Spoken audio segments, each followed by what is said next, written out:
How's it going, everyone? Welcome back to a brand new playthrough series. It is time to check out Thymesia. So this game is a indie Souls-like game, kind of like a Bloodborne hack and slash type of game. Came out probably about 3 years ago.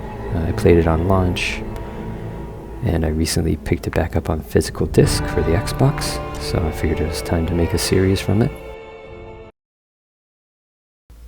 So if you've never heard of this game, it's essentially a, people called it a Bloodborne game, but it's not at all. I think they maybe just said that because of the plague mask and the plague theming and some of the art direction.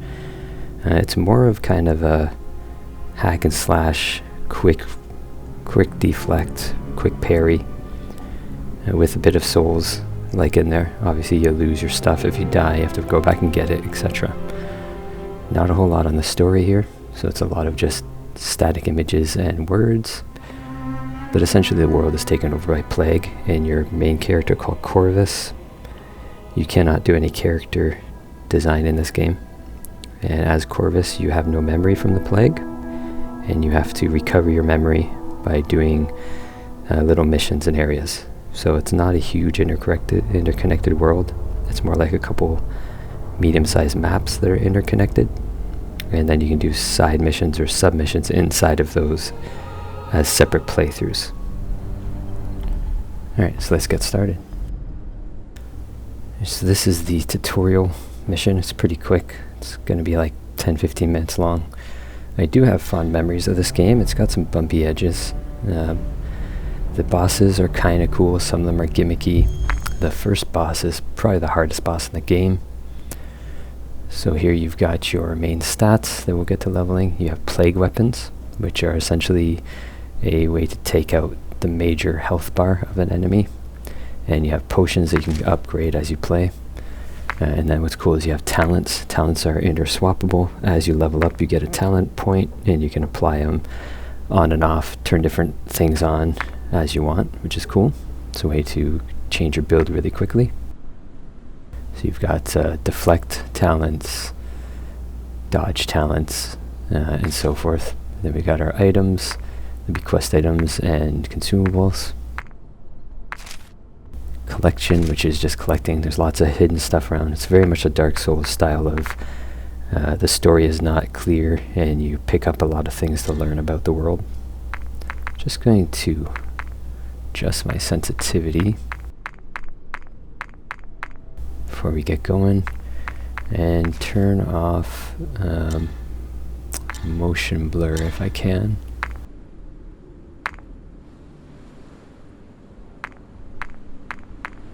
Yeah, let's turn this off.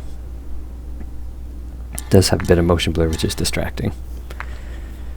Alright, and all our controls here, we're not going to mess with anything. Alright, let's start going around, collect some stuff.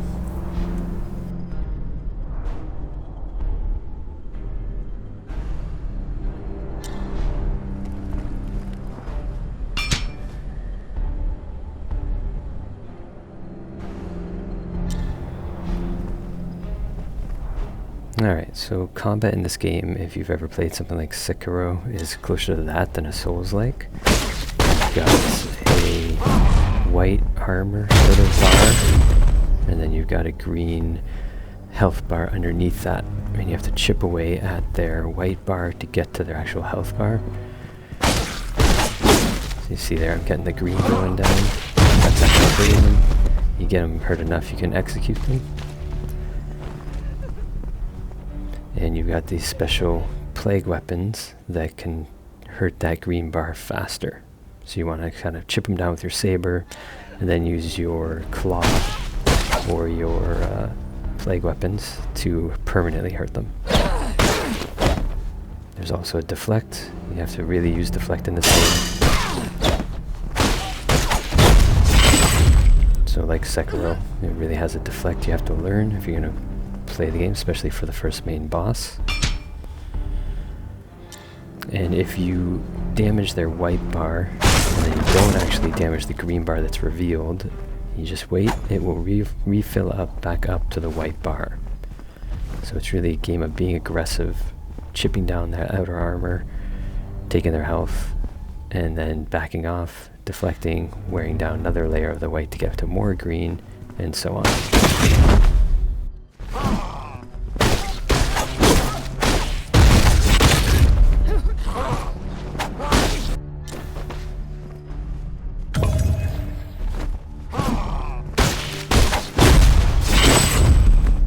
We've got our standard potions.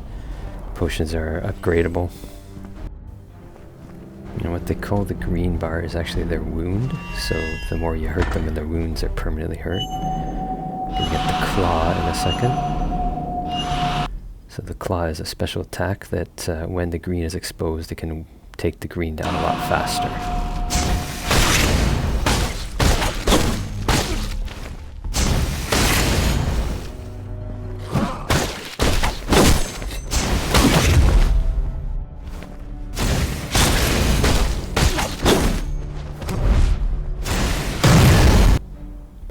There's a claw that actually will take their weapon. If you hold down right trigger for the full time, it will pull their weapon out, and you can use that as a plague weapon.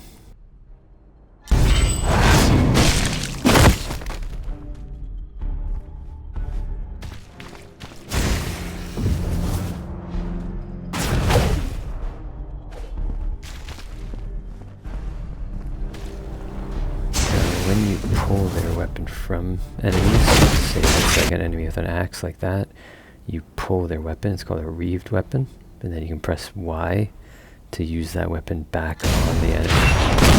Just like that. See how much that took off of his wound, his green bar.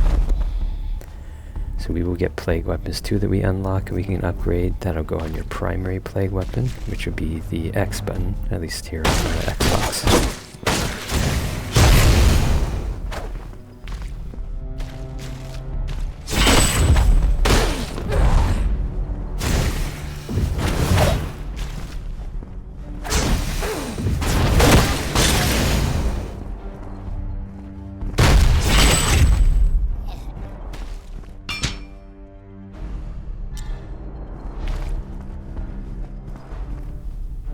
Now we should be coming up on our first beacon. If you've ever played a Souls game, this is like your fire, your bonfire that you can rest at. Like any of these games, if you rest at it, the enemies will come back unless they're an elite enemy. Elite enemies and mini-bosses will not come back.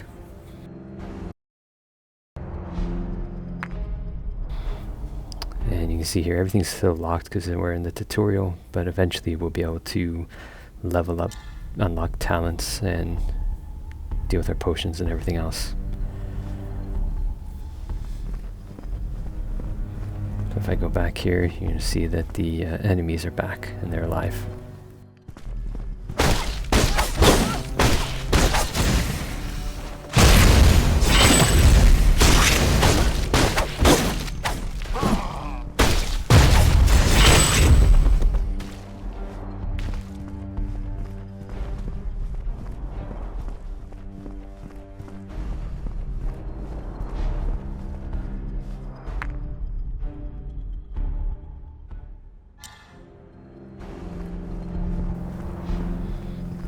Alright, so we got a little elite enemy to fight here.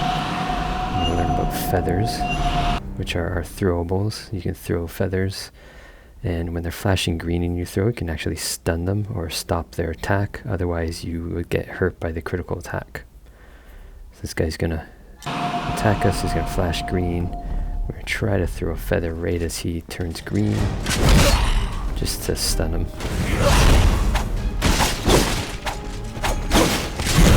He's an elite enemy. When he dies, he will not come back. And you see right there, got his greatsword now.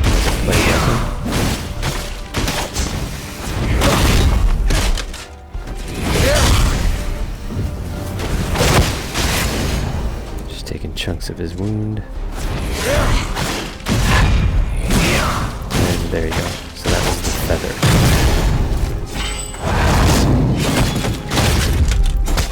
A cool little execute, and he is down. So he will not come back when we rest.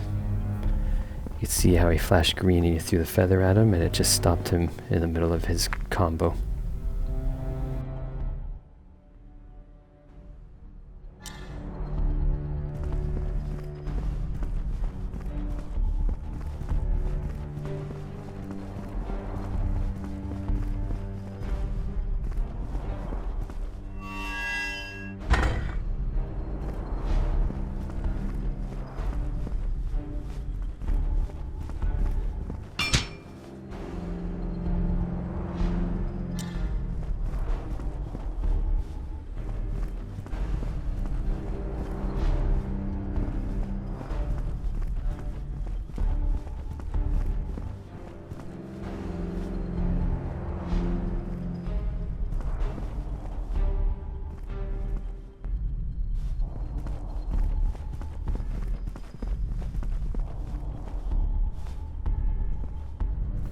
So if I remember, we've got a little bit more to go here. And then we got a fake boss who you cannot kill. You get an achievement if you do kill him, apparently. But he's going to kill you in like one shot. And that will take us to our hub. First we just got to kill a couple enemies and do some collecting. And then we'll get over there.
Alright, let's head up the stairs and get stomped by this guy.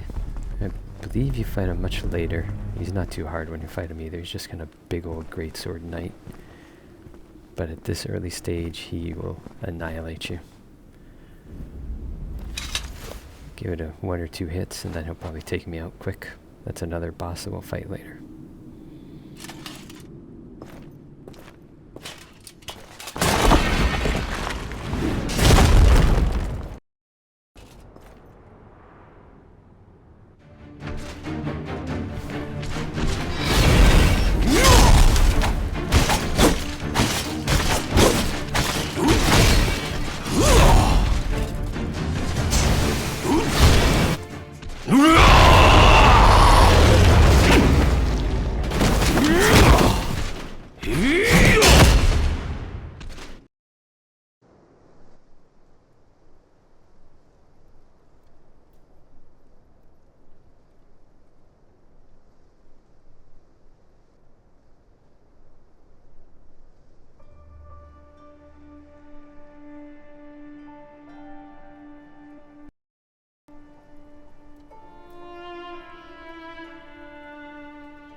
Alright, so we are at our central hub. We'll come back here pretty much in between every mission. As you find some things, you can give it to this girl here, and she'll give you some memories that you can use to add up your points to get a level. Just do a little walk around here and show the area. There's not really anything here. I think there's maybe like 1 or 2 things to collect.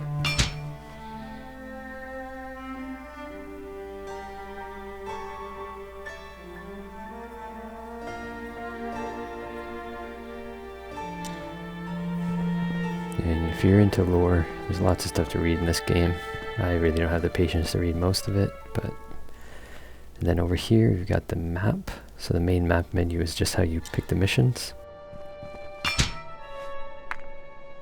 So our first one is going to be called Sea of Trees. We'll do that next episode. It's pretty long.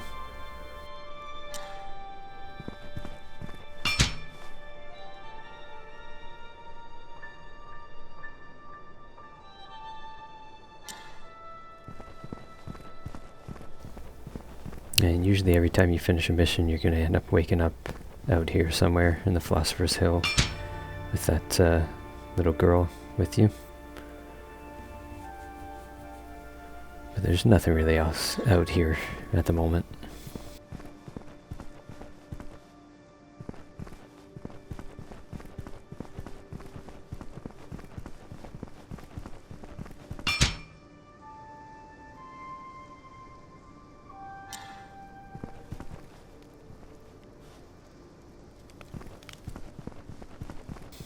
Alright, so our next episode we will take on our first main mission that will end in likely the hardest boss in the game, and after that we'll have a pair of side missions that we can do in the same area in the Sea of Trees before we continue to the next zone.